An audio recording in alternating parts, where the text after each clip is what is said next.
여러분 1, 2차 시에 이어 이제는 3, 4주차예요. 다시 만나 반갑습니다. 오늘도 함께 재미있는 미술 수업을 진행해 보아요.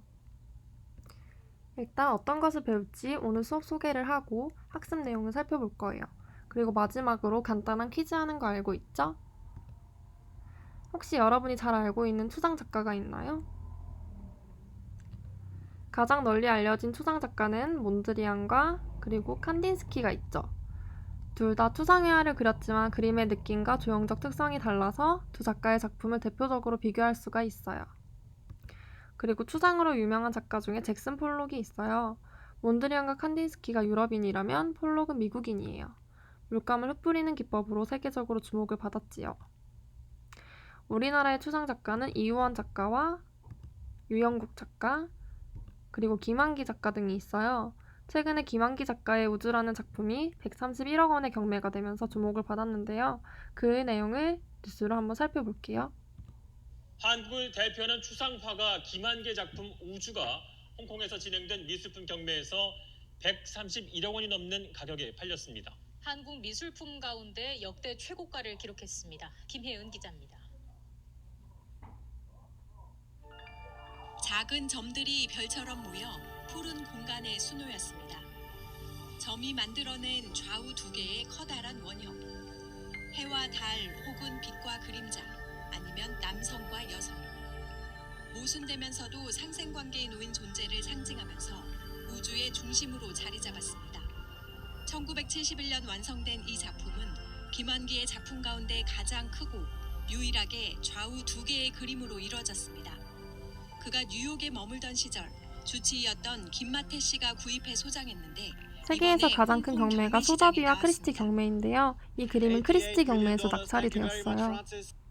우주의 낙찰 가격은 8,800만 홍콩 달러, 우리 돈으로 131억 8천여만 원입니다. 지난해 김환기의 작품 붉은 점화가 85억 원에 팔린 데 이어 최고가입니다. 앞서 살펴봤듯이 오늘은 추상에 대해서 배워볼 거예요. 오늘의 수업 주제는 주변 들여다보기예요. 저번 1, 2차 시의 주제는 내 마음 들여다보기였다면 3, 4차 시의 주제는 나에게서 더 나아가 내 주변과 환경, 내 옆에 있는 사람들을 살펴보는 거예요.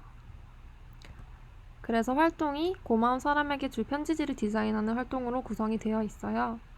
일단 추상에 대한 이해를 바탕으로 추상 편지지를 제작하는 활동을 해볼 건데 활동지를 직접 받지 못한 친구들은 추상으로 이런 활동도 할 수 있구나 정도만 알아주세요. 학습 목표는 1번 추상의 조형 요소를 말할 수 있다. 2번 차가운 추상과 뜨거운 추상에 대해 발표할 수 있다. 3번 조형 요소를 활용해서 추상 편지지 디자인을 할 수 있다입니다. 여러분, 그렇다면 추상화는 무엇일까요? 자주 접하지 못해서 어렵게 생각할 수도 있지만 말 그대로 대상이 보이지 않는 거예요. 그래서 점, 선, 면, 색만을 이용해서 그린 그림이라고도 할 수 있죠. 그렇다면 추상화의 조형 요소는 무엇일까요? 그렇죠. 바로 점, 선, 면, 색이 되겠죠. 영상 하나 보도록 할게요. 오랜 역사와 전통을 자랑하는 이곳에서는 누구든지 자유롭게 자신만의 그림을 그립니다. How I work, I paint it until it's aesthetically pleasing to me, you know?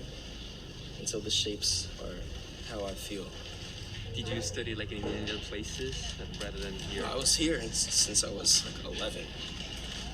Yeah.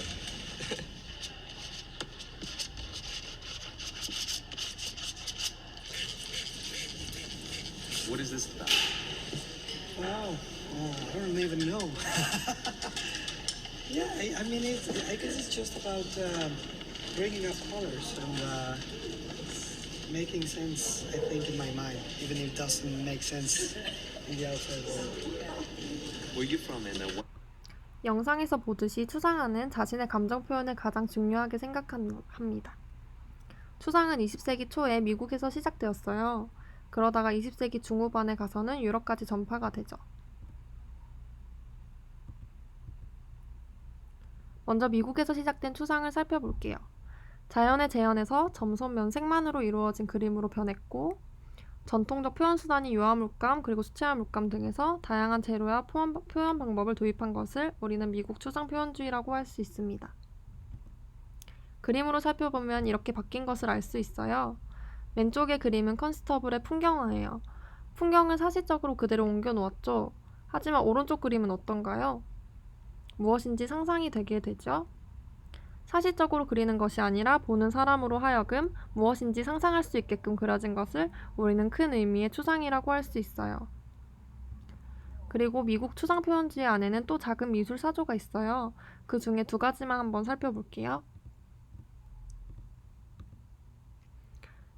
앞서 봤던 잭슨 폴록과 인체를 많이 그린 데쿠닝 등이 있어요.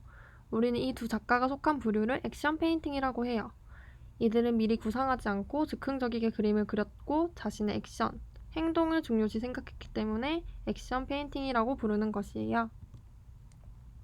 그리고 로스코라는 작가가 있는데 이 작가의 그림을 보면 뭐가 제일 먼저 보이나요? 색과 색으로 이루어진 면이 보이지 않나요? 그래서 이러한 색과 면만으로 구성된 그림은 색면 추상이라고 불러요. 그리고 중후반 유럽 추상으로 가볼게요. 유럽 추상은 미국 추상 미술이 가진 고정된 형식에 반발해서 나타났어요. 미국에서는 평면적인 재료와 표현 효과에 집중했다면 유럽은 손으로 질감이 만져지는 재료들을 사용하기 시작했어요. 그림으로 살펴봤을 때 이렇게 밑에 보이는 것처럼 모래와 밀집, 타르 등의 이물질 등을 섞어서 그림을 그렸어요. 아니면 위쪽에 보이는 것처럼 물감을 엄청 두껍게 발라서 물감의 질감이 느껴지게도 표현했죠. 직접 그림을 만져보면 촉각적 질감이 바로 느껴지는 것이 유럽 추상의 특징입니다. 이 그림을 볼게요. 어떤 재료를 사용했을까요? 디뷔페의 그림을 자세히 보면 종이와 호일, 오일을 사용한 것을 찾을 수 있어요. 이건 그의 다른 그림인데요. 여기는 무엇을 사용했을까요? 모래와 목탄, 유화 물감을 사용해서 그렸다고 합니다. 이 그림은 무엇을 사용했을까요? 포트리에는 시멘트, 석고, 페인트 등을 사용해서 두꺼운 표면 질감을 강조하였어요. 다음으로 추상은 크게 2가지로 분류할 수 있어요. 첫 번째 차가운 추상, 그리고 2번째 뜨거운 추상이에요. 차가운 추상은 무엇일까요? 차가운 추상은 기하학적 형태와 절제된 색칠을 사용하였고 작가의 감정 표현을 억제했어요. 반대로 뜨거운 추상은 무엇일까요? 뜨거운 추상은 부드러운 선과 유동감을 강조하고 동적인 화면 구성을 볼 수 있어요. 그리고 작가의 감정 표현이 잘 나타나죠. 여기서 포인트는 작가의 감정 표현이에요. 그것이 절제되면 차가운 추상, 감정 표현이 잘 나타나면 뜨거운 추상이라고 합니다. 그림으로 살펴보았을 때 몬드리안과 스텔라는 차가운 추상이라고 분류할 수 있겠죠. 왜 그럴까요? 일단 직선적인 면을 강조하고 절제된 색을 사용한 것을 보고 추측할 수가 있어요. 몬드리안이 사용한 색은 몇 개이죠? 빨강, 노랑, 파랑, 검정, 하양 이렇게 5가지죠. 스텔라가 사용한 색은 몇 가지죠? 빨강, 노랑, 초록, 파랑, 하늘 이렇게 5가지에서 6가지가 되죠. 말레비치도 빨강, 노랑, 파랑, 초록, 검정색만의 절제된 색을 사용했고 직선을 강조한 것을 볼 수 있어요. 그래서 마찬가지로 차가운 추상이라고 할 수 있습니다. 앞서 선생님이 몬드리안과 칸딘스키 그림을 주로 비교한다고 얘기했었죠. 몬드리안 그림에 비해서 칸딘스키 그림은 음악적 구성, 동적 구성을 살펴볼 수 있고 다양한 색감을 사용한 것을 볼 수가 있어요. 그래서 칸딘스키를 뜨거운 추상이라고 할 수 있습니다. 그리고 뜨거운 추상에 폴록이 빠질 수 없죠. 자유로운 선의 표현과 유동감을 강조하고 감정적인 절제 없이 작가의 감정과 열정을 그대로 표현한 것에서 우리는 뜨거운 추상이라는 것을 추측할 수 있습니다. 들론에는 다양한 색감, 특히 비비드한 색감과 부드러운 선을 사용해서 작품을 그렸어요.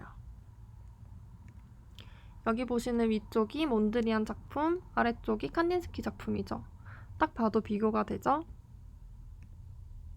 영상으로 한 번 더 이해해 볼게요. 이렇게 사실적인 표현에서 하지만 몬드리안은 나무를 자연 그대로 표현하지 않았습니다. 나무를 실제 그대로 그리는 것보다 어떻게 하면 나무의 특징만을 잡아내어 단순하게 표현할 수 있을까를 고민했던 것이죠. 사실적인 그림을 그려보고 좀 더 단순화시키고 연구하는 과정에서 그의 그림들이 탄생하게 된 나무를 것입니다. 단순화시켰죠. 그리고 잭슨 폴록의 그림 그리는 과정도 한번 살펴볼게요.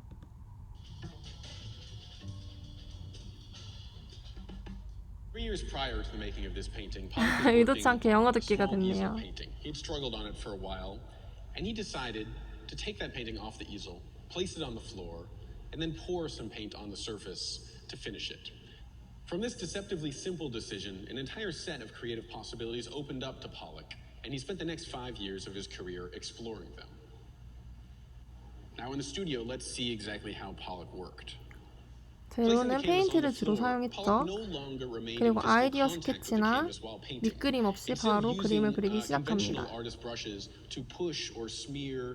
Liquid paint across the surface of the painting, Pollock now used things like sticks, even turkey basters, or dried 이렇게 폴록은 차가운 paintbrushes, 추상과는 hard as a 다르게 rock, 자신의 that he 감정 표현과 variously 작품 제작 dripped, 과정에 더 drizzled, 의미를 poured, 두었어요. or splashed paint onto the canvas below him from.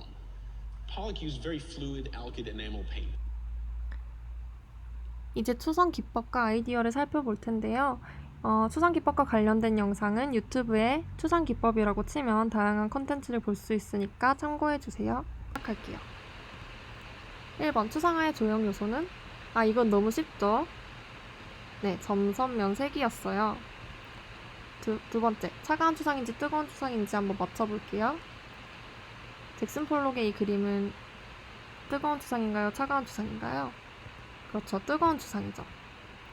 이 그림은 뜨거운 추상일까요? 차가운 추상일까요? 네, 몬드리안의 그림이었고 차가운 추상이었습니다.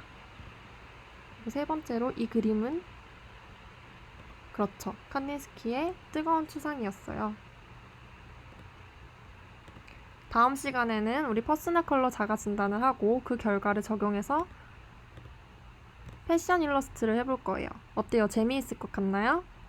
다음 시간에는 더 재미있는 수업으로 만나요. 감사합니다.